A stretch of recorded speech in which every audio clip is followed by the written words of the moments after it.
Yeah, the funny thing is I chose that word because I thought it would be easy, because you can say hazard or hazard, but the first question is always how to pronounce it, so I kind of failed at my attempt to get a catchy title. I'm not a football fan myself, but I know there's a footballer, I think, on a Belgian team called Hazard, and I like that name. It's a great name, but also it means different things. It's a traffic term, and he's in a car, my character. It's like hazard lights on a car, but hazard is also a game in poker, so it had a lot of meanings that were good for the movie.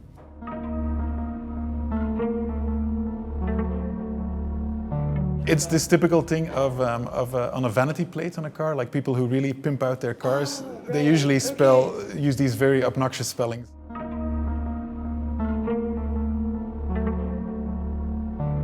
Sure, it's actually a very A to B to Z story. You follow Noah Hazard, our main character, throughout the day. He's what we call a Johnny in Belgium. He's like a tracksuits, EDM dance music, but he's also a loving father with a little kid. So he's also very much in love with his car, and his car basically takes us through the whole movie. So it starts as a normal day. He drops off his wife, he drops off his kid, and then he has to pick up his cousin who's fresh from prison. He wants to do one last job together, and that goes completely wrong. And then we're in the car for the rest of the movie. So it's one day in the life of Noah Hazard.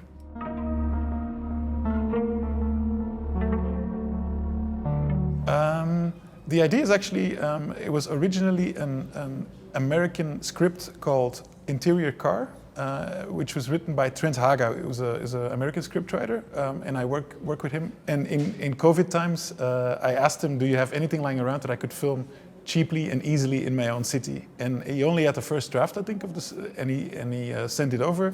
And I thought, oh, if I translate this to Dutch, my language, and I move it from LA to Antwerp, we could really have fun here. So that's where it started with Trent.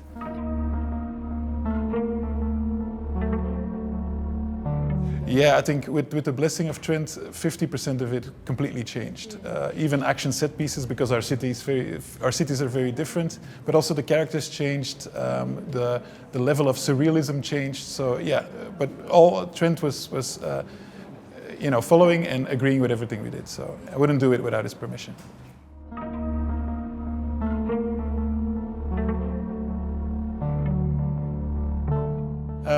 To me, it was mainly, there's a lot of colorful and violent and obnoxious characters, but the main character is just a dad who wants to get through the day. And I think if you make the core of your story relatable, then you can do a lot with the people around them. And that's kind of the approach we took.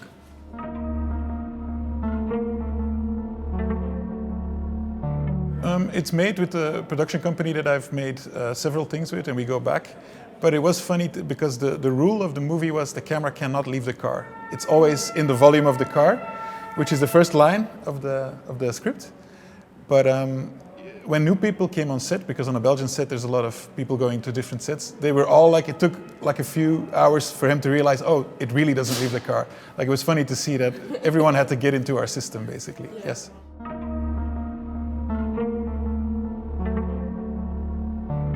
Well, the main thing we needed to do was storyboard everything beforehand. This was not a movie where you could improvise. So, after we storyboarded, we figured out we needed 4 different versions of the car. So we needed a car that looked good from the outside because you see a reflection. We needed a car that was a bit bigger on the inside so the camera could move. Then we had one that could go into a tunnel that was electric because you're not allowed to use a gasoline motor in that tunnel. And then there was one that was made to go underwater.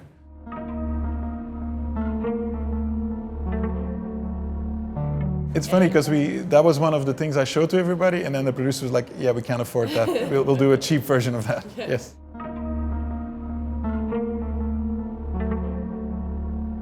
Well, actually, there's a making of on YouTube of how they did the amazing car scene in Children of Men. And what you see there is that the driver is actually on top of the car.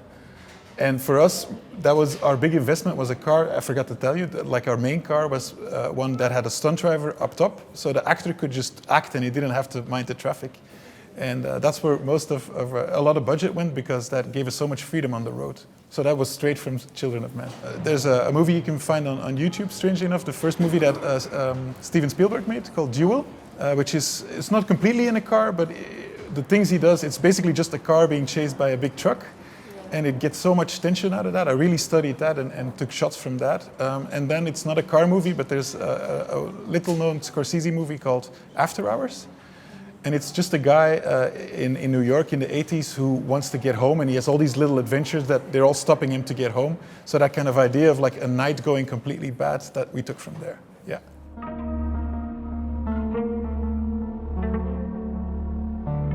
Yeah, I wrote down that in the brochure it said it's not quite a genre film and it's kind of vague. Yeah. And I thought, oh, for someone else that might be like not a compliment, but here it's clearly a compliment. It defies categorization, which is a big compliment.